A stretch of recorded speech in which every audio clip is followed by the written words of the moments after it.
I want you to kill her. The voice echoed, low, monotonic, unwavering. In front of me was my mother, crucified haphazardly upon a ramshackled wooden cross. Rivets were driven through each palm, with rope fastenings in place around her ankles and shoulders to keep her in position. Her eyes, red and cracked from exposure, pulled open by tape to reveal pupils dilated with fear. Her mouth was sewn shut, muffling her tired pleas. This is hardly an existence, the voice licked. I surveyed my surroundings. I was in a small, square room with metal walls no larger than my studio apartment. The roof, however, was missing, replaced by an empty void that seemed to stretch endlessly into the darkness above. About 5 feet in front of me was my mother, writhing weakly against her restraints. 5 feet behind her, an impossibly tall ladder stretching into the abyss. What are you waiting for? As if you care, the voice prompted. Who was talking? Where was this voice coming from? Its warm presence swaddled me like a warm blanket.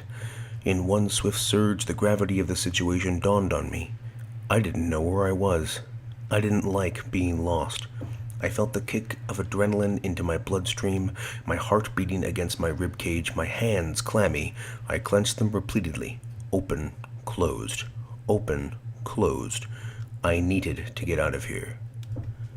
End her.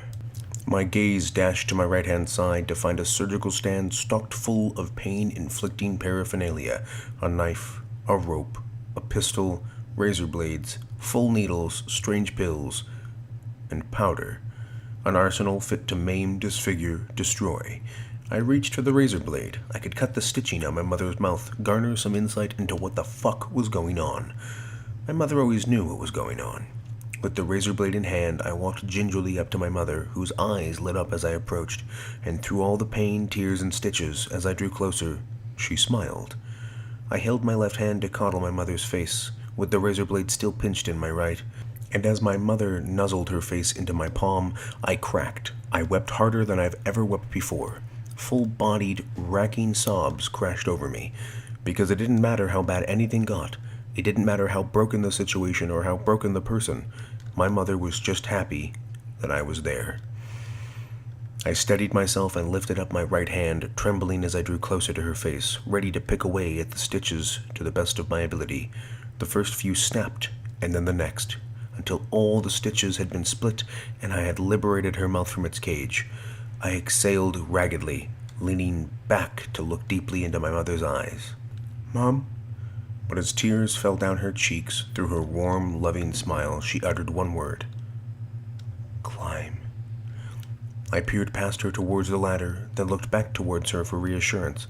It took a slow, simple nod to realize this was what I had to do, and as I walked slowly towards the ladder, she murmured one last thing. I love you. I love you too, Mom. I never said that enough. Then with the razor blade still in hand, I climbed. I climbed with determination. I climbed for what seemed like hours. I climbed past broken rungs, and even when I was tired, I kept on climbing.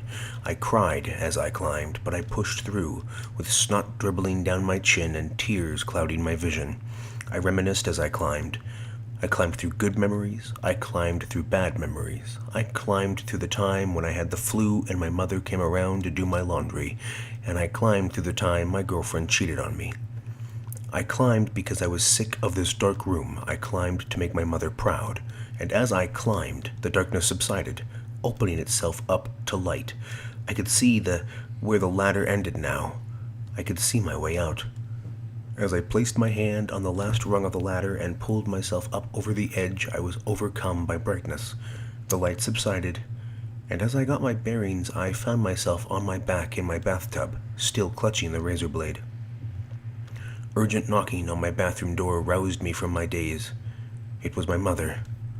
Apparently my sister had called and they were worried about me. It was my mother's voice. I got up out of the bathtub and placed the razor blade back on the shelf, walking towards the door. And as I flung it open, she looked at me. She looked at me and she knew. She held me in her arms, and we sobbed. My climb had just begun.